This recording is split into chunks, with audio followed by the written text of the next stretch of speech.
This isn't your typical marketing software ad because HubSpot ain't typical. It's marketing made easy. Turn one piece of content into assets for every channel, convert leads in no time, and get a crystal clear view of your campaign performance. HubSpot can do all that and get you results fast, like double your leads in 12 months fast. Yeah. See, told you this wasn't your typical software ad.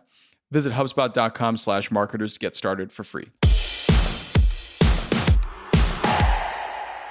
Good morning, everybody. Today is Friday, February 21st. I'm John Weigell here with Ben Berkley, and this is the Hustle Daily Show.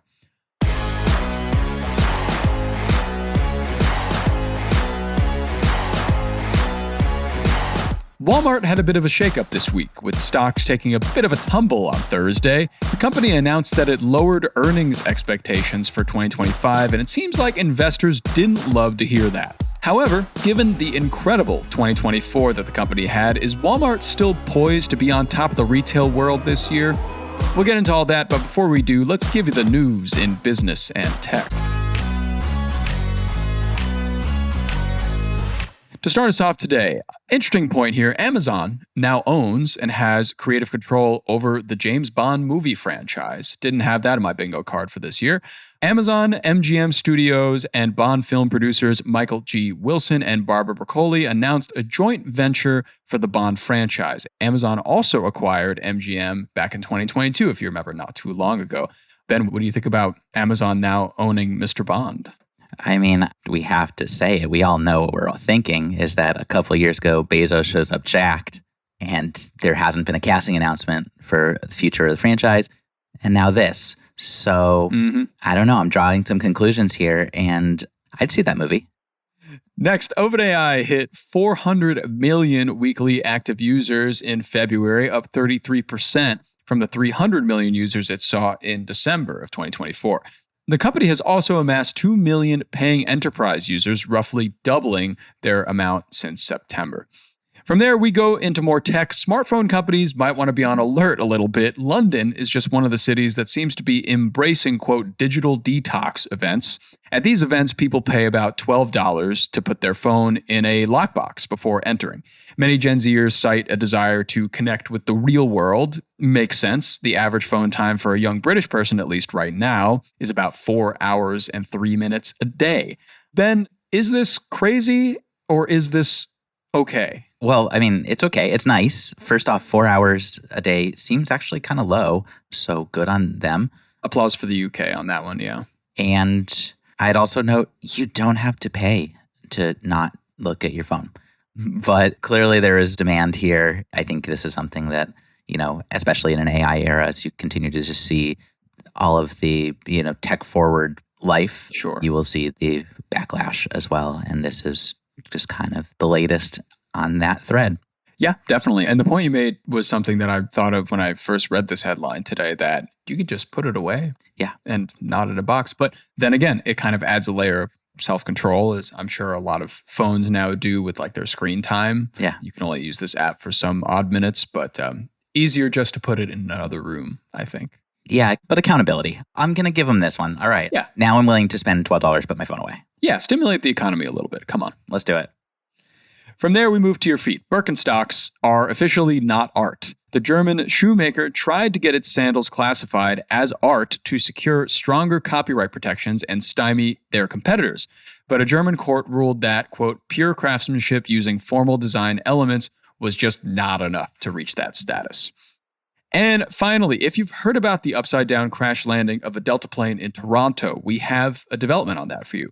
Thankfully, there were no fatalities among the 76 passengers and 4 crew members, but now Delta Airlines is sending a $30,000 amount to each passenger in a, quote, good faith gesture with no strings attached. And Ben, from what I understand, what you were telling me before the show started, there's kind of a weird economy around this.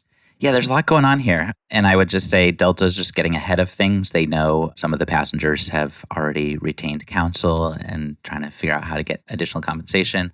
There are conventions in place about airplane liability. So the fact that a passenger did not die actually means that the amount is determined by an airline. If a passenger does die in an event like this, initial payment actually must be more than $20,000. Okay. Never knew that. Did not know that either. Kind of wild. This varies greatly. There was a Asiana Airlines flight that crash landed in San Francisco in 2013. I think people got $10,000 on that, but then also filed lawsuits. I think when the plane door blew off last year, the airline offered $1,500, and then there were settlements, undisclosed, I think, around that.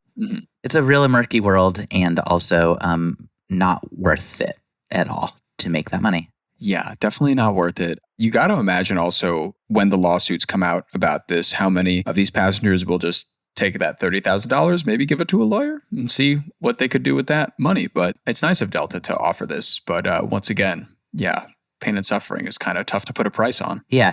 They're also getting ahead of it. If passengers win additional compensation in a lawsuit, this sum will just be deducted from that settlement. So they're basically just kind of putting a little down payment on what will be a very bad time for Delta legal department. I'm sure.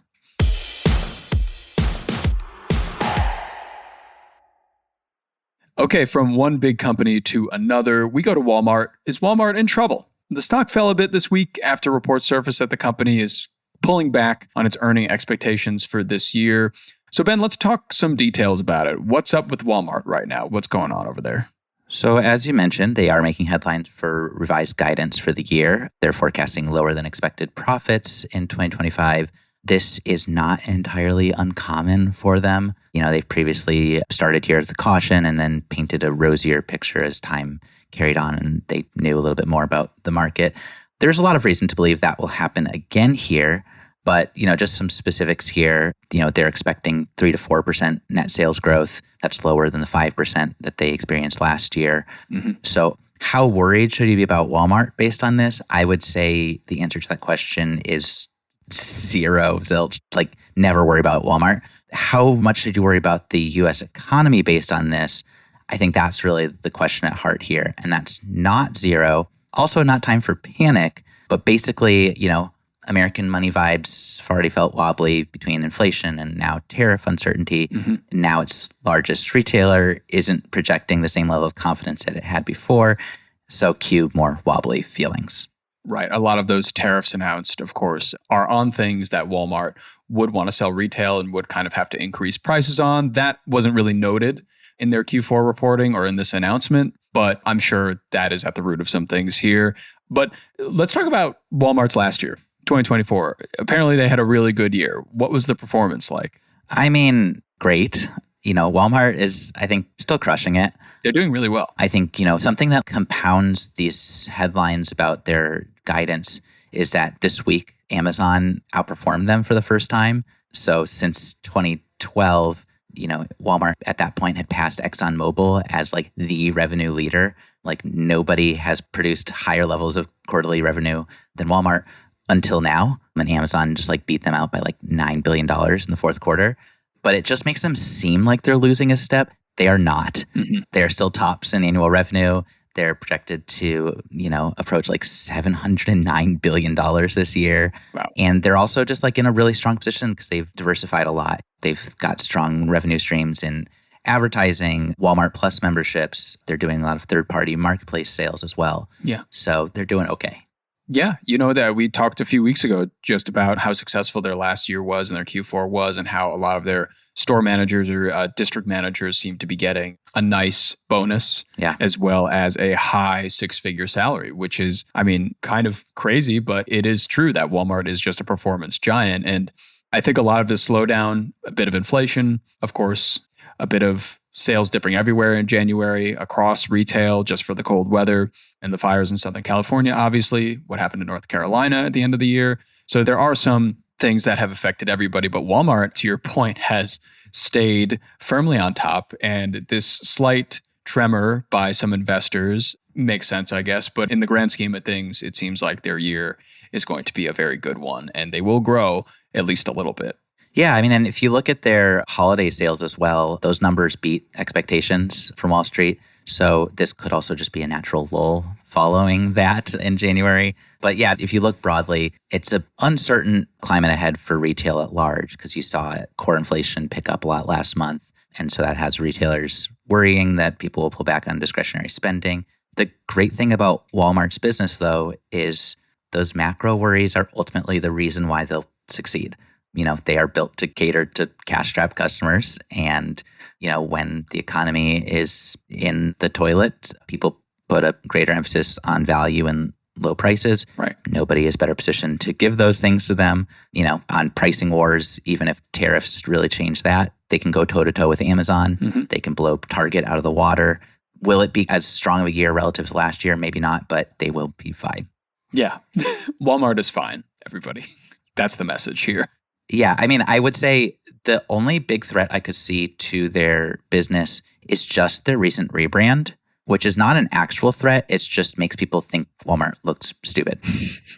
What did they do for their rebrand? I didn't even see that. What did they do? It's just more vibrant yellow and blue. Oh, okay. And their lettering's a little thicker. So it's just not imaginative. Yeah. And I'm kind of mad at Walmart just looking at it right now. Yeah. Every graphic designer will not shop at Walmart this next year. That's for sure. Yeah. Target's going to crush it with that crowd.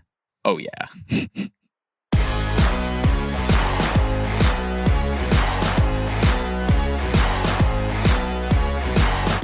All right, and that's going to do it for us today. Thanks for tuning into the Hustle Daily Show. We're a proud part of the HubSpot Podcast Network. Our editor today is Robert Hartwig, and our executive producer is Darren Clark.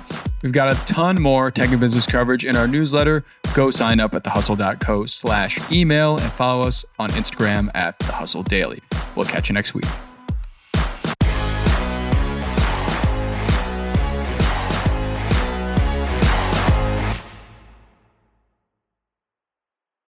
New year, new resolutions. And this year on the Best Idea Yet podcast, we're revealing the untold origin stories of the products you're obsessed with. And we promise you have never heard these before. Ever wonder how the iconic Reese's Peanut Butter Cup was invented?